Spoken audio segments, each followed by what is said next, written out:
que eu mandei para vocês, por e-mail, cadê a... Não sei se eu mandei não, cadê a representante da turma? Eu mandei? Não. Não, mandando no SWAP.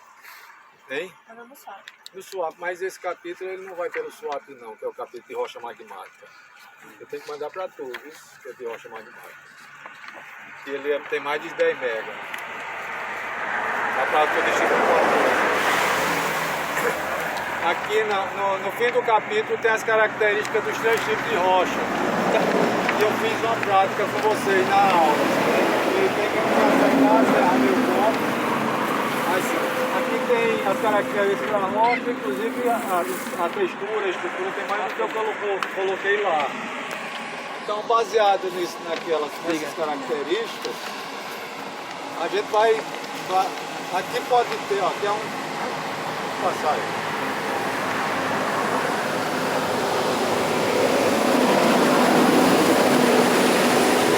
Fazer a estrada já faz algum tempo, abriram o subsolo, aqui expôs o subsolo, né? O solo é a parte que está em cima. O solo que tem vários A, B, C, D, né? Você vai tendo, e vocês vão estudar as características, os tipos de solo, tudo na disciplina chamada pedologia. Vocês vão ter mais pra frente. Mas você tem desde a parte mais superficial, que é o que interessa ao agrônomo, que é onde está a matéria orgânica, né? Que é o nível A. O nível B, que dependendo do clima, você tem mais depósito de dióxido de ferro, no clima árido você tem mais depósito de sais, que já não é a parte viva do solo, como ele diz. A parte viva é o nível A, tá?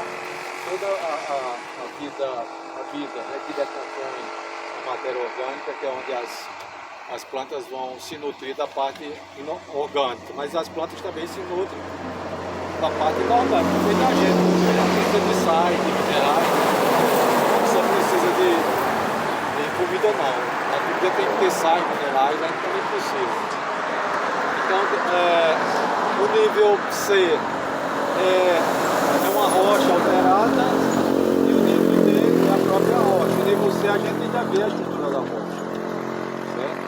Então aqui tem vários, na verdade pode ter mais de um tipo de rocha. Foi aberto aqui, pode ter mais de um tipo de rocha.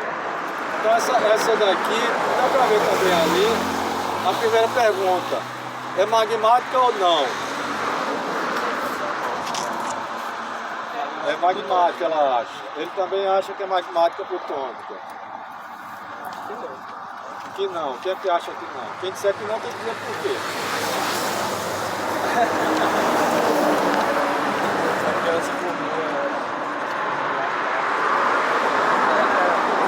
Magmática plutônica metamórfica pode se formar lá embaixo. Se forma lá embaixo.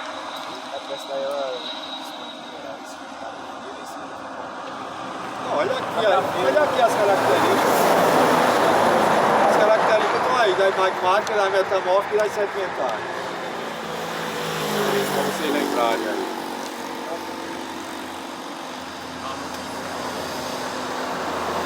Olha. Eu não perguntei se era sedimentar, eu perguntei se era magmático ou não. Agora, segundo o mapa geológico, como é meu nome? Eduardo, Maria Eduardo. A primeira pode até ser sedimentar, mas o mapa geológico, lá em cima, quando a gente olhou, não tem rocha sedimentar aqui. Mas aqui é um mapa geológico de 1 para 500 mil. Se for uma escala pequena, não vai aparecer nesse mapa. Mas... eu perguntei se era magmático ou não. O que é isso daqui, ó? Tá vendo? Ali também. Ali, ó. Faixas. Dobramentos, tá vendo? Faixas é quando é assim, né? Quando dobra, é dobra. Uma faixa quando dobra, é dobramento. Dobramento. Você prestar atenção. Aqui em rochas magmáticas não apresenta estrutura segundo faixas ou camadas. Aqui Pop não colocou dobramento, mas lá na meu slide lá eu botei dobramento também. As rochas magmáticas não apresentam dobramento, né? Então não apresenta dobramento, né? Então não é magmática. Eu queria saber, se fosse magmática, aqui está eu queria descrever uma rocha magmática. Eu fiz um fluxograma aqui, tá vendo? De rocha magmática. Então essas aqui a gente não vai descrever, a gente vai encontrar uma rocha magmática para descrever. Agora a pergunta que eu faço, né? Isso daqui é um mineral quartzo, que me passou na mão de vocês várias vezes, o quartzo lá, né? E você vê que é bem rígido, né? Como é que eu consigo dobrar isso daqui? Pressão. Para dobrar tem que ter pressão, né? E tem que ter temperatura também, porque se não tivesse temperatura eu quebrava ele. Então tem que ter uma temperatura muito alta que deixe ele maleável, deixe ele numa condição meia plástica. Então o que é rocha metamórfica, no caso, né, que a gente não teve essa aula ainda. Rocha metamórfica, o nome está dizendo, vem de metamorfismo. Metamorfismo quer dizer transformação de uma coisa em outra, quer dizer a transformação da largata em borboleta, né? Então é uma rocha que já foi sedimentar, é uma rocha que já foi magmática e tem dois ambientes principais, temperatura e pressão, que eles falaram aí. E sob pressão e temperatura, você tem uma recristalização. Por isso que a gente diz que é uma rocha cristalina.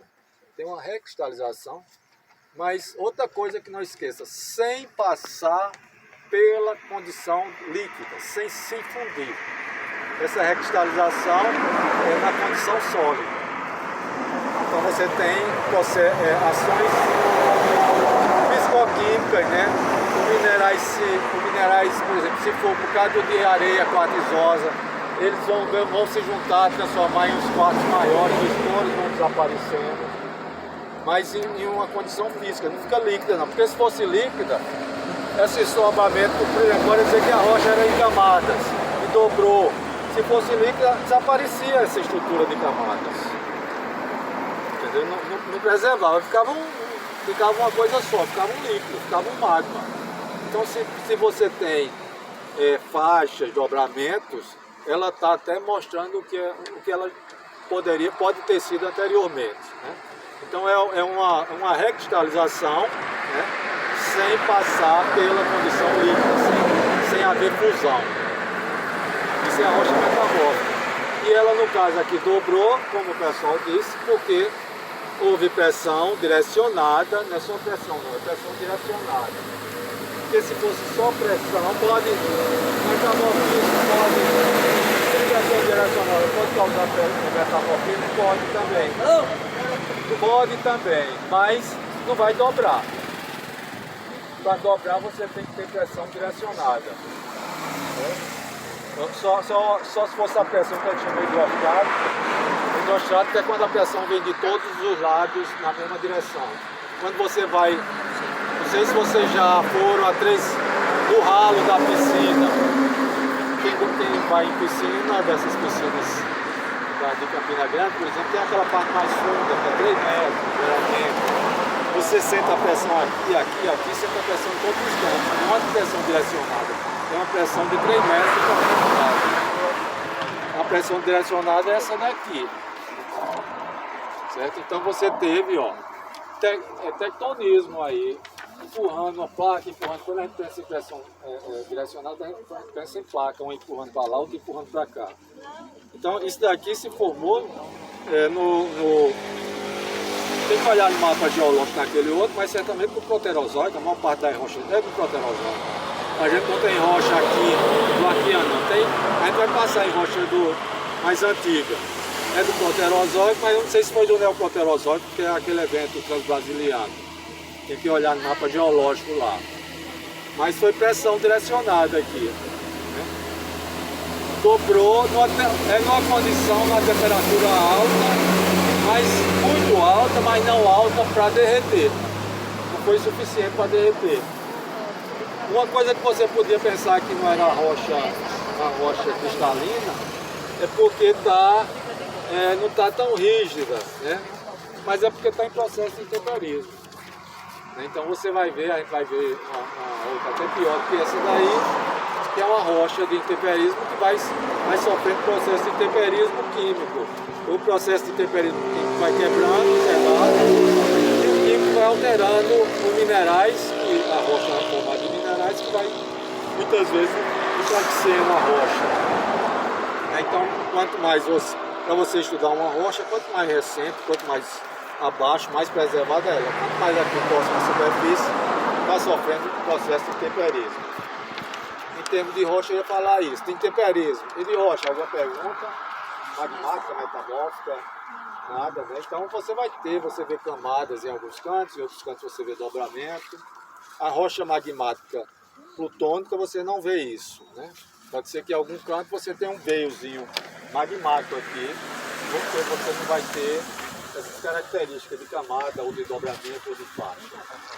Né? Mas aqui é rochas cristalinas, não tem sedimentar não, viu? Não tem sedimentar, são rochas cristalinas.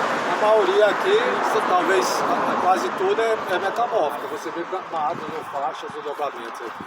Essa parte aqui. Em um outro canto você tem uma intrusãozinha magmática aí no meio. Mas é tudo também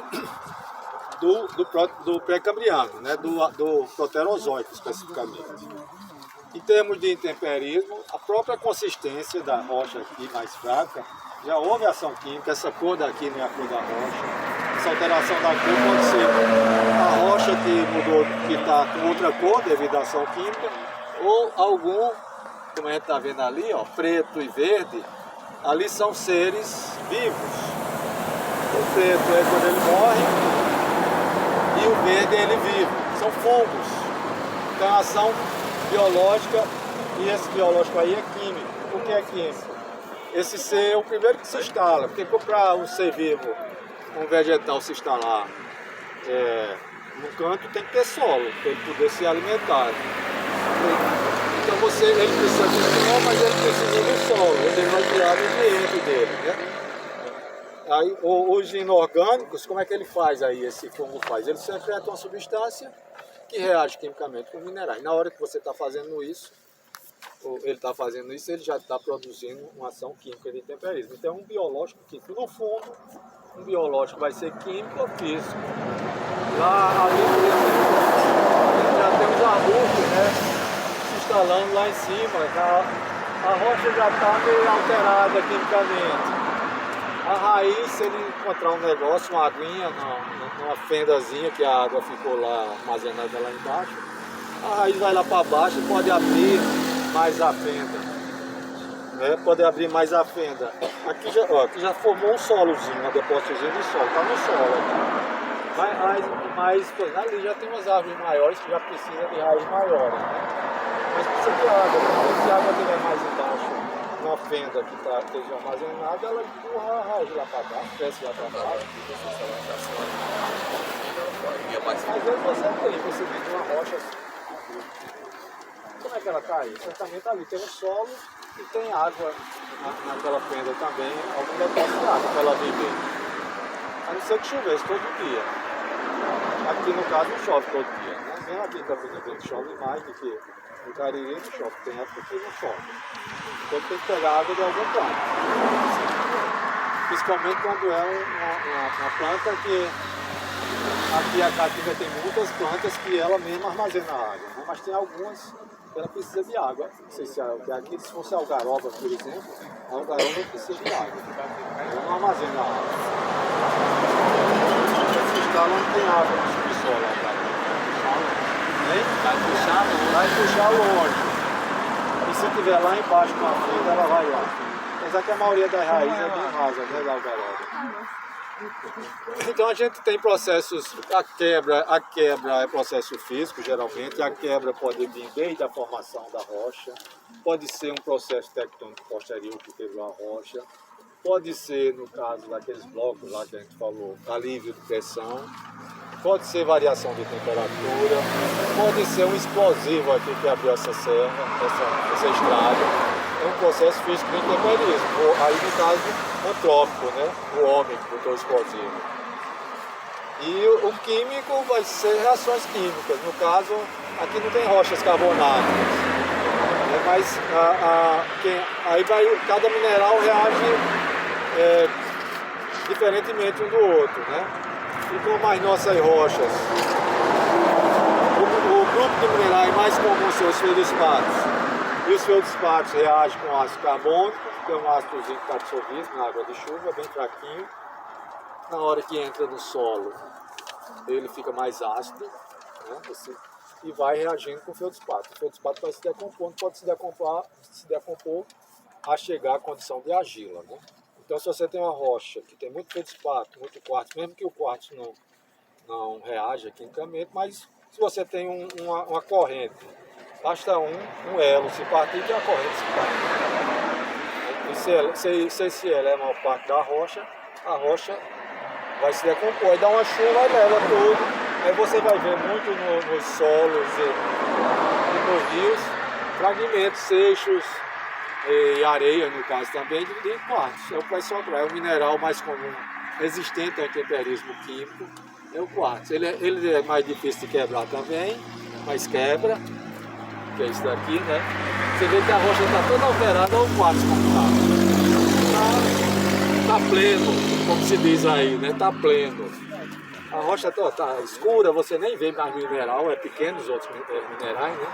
Você tem esses quartos assim grandes, mas você nem vê, nem localiza que mineral é esse ou aquele, estão alterados aí. Mas o quartzo aí está pleno. Aí, se essa rocha for quebrando, vai ficar os pedaços maiores, outros menores. Você vai encontrar por aqui, cachorro vai levando, e vai jogar para um riacho aí qualquer, botar com bloco, aqui é bastante, vai jogar para Paraíba, que vai quebrando.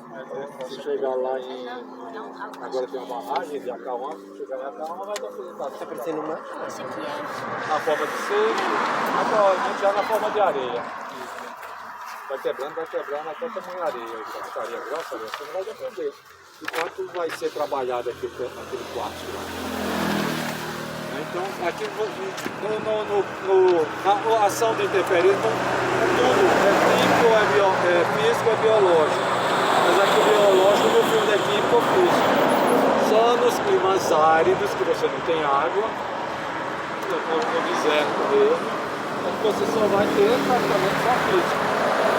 Mas no semiárido nosso você tem. O físico é bem atuante, mas você também tem químico. E aqui é um semiárido, né? O Agreste hoje é considerado um semiárido. O semiárido, antigamente falava, é uma transição, né? Entre uma área mais úmida e uma área mais seca. Mas pelo INSA, Instituto Nacional do Semiárido, hoje o Agreste é incluído no perfil do semiárido. Dentro do Agreste você tem um Agreste mais úmido e um Agreste mais seco. O outro Agreste é um Agreste mais úmido. O Agreste pertence ao Agreste. Quando você vai à divisão de Agreste, né? O Agreste pertence ao Agreste. Divisões físicas. Tem um Agreste mais úmido, um Agreste subúmido, um Agreste subseco e um Agreste mais seco. Depois disso daí você já tem a caatinga dele mais seca, mais ao oeste. Uma pedra, né? Podemos ir para a próxima partida? Você falou que o nível C era o rocha alterado. Quem? O nível C era o rocha alterado. É uma nova. Bora olhar daqui, dali é melhor, você olhando de baixo para cima, em alguns cantos ali você vê a rocha vai se alterando, aí lá em cima você já não vê a rocha, já vê a vegetação em cima. Deixa eu ver, daqui é mais difícil, está mais longe. Mas ali, tá vendo? Aquela rocha, lá em cima está mais alterada, mas ainda tem vestígio da rocha. E mais em cima só vai ter a camada que ele chama viva do ferro. Tem também alguma coisa viva por baixo, tem, o pessoal já encontrou uma profundidade bem alta aí, mas quando se fala a vegetação é nesse nível superficial do solo. Certo? Isso daí é da disciplina de petrologia, de biogeografia, mas tem lá no livro, no livro de geologia falando de temperismo. Aí no fim ele vai falar de nível A, B, C e D, mas lá quando você for estudar solo, você vê que é bem mais complicado do que o que tem no livro de geologia. Mas o produto final do intemperismo é a formação do solo. O solo é água, é ar, é matéria orgânica e matéria inorgânica. A matéria inorgânica vem dos minerais que formam a rocha. Vem da alteração reação física e química que vai transformando o mineral, às vezes transforma um mineral em outro. Por exemplo, o caulim lá do junco siridó, o caulim é uma argila. A argila é um tamanho menor que 4 micros. 4 micros é você pegar o milímetro e dividir por 250. Tem um bocado de mineralzinho ali, tem micro. O principal mineral chama-se caulinita. Por isso que essa argila chama-se caulim. Ela se produziu esse mineral e os outros, né, que estão lá no caulim se formaram pela alteração de um mineral chamado feldspato. O mineral feldspato é um grupo de minerais, né, que tem cálcio, potássio ou sódio, além disso tem alumínio e sílica, Si3O8. Então aquela argila se formou a partir de um mineral bem rico, que é o feldspato. Então, sempre que eu falei, se você falou alguma coisa, eu falei outra. Você perguntou alguma coisa, aterrou alguma coisa, eu devaguei. Né? Professor. Mas o intemperismo é isso. O produto final do intemperismo é a formação do solo, e o solo, foi isso que eu falei, voltando, né? É água, ar, matéria orgânica e matéria inorgânica, que é a origem da matéria inorgânica, são os minerais que formam a rocha. Tá certo? Professor, essa rocha tem porosidade? Tem alguma, tem alguma, né? Tem alguma, é tanto que ela está bem alterada. Se você quebrar aqui, ela vai estar alterada para dentro também. Mas não é pouca a porosidade dessa rocha aqui, porque ela é em camadas, tá vendo? Esse daqui, ela tem umas camadazinhas e a água vai entrando aí. Tem rocha, o granito, a porosidade é quase zero, né, do granito. Mas essas rochas têm camadas, elas entre a camada, principalmente entre a camada. Mesmo que não tenha fratura que a água entre, mas entre as camadas você tem alguma porosidade. Certo? Mais alguma pergunta? Então vamos lá.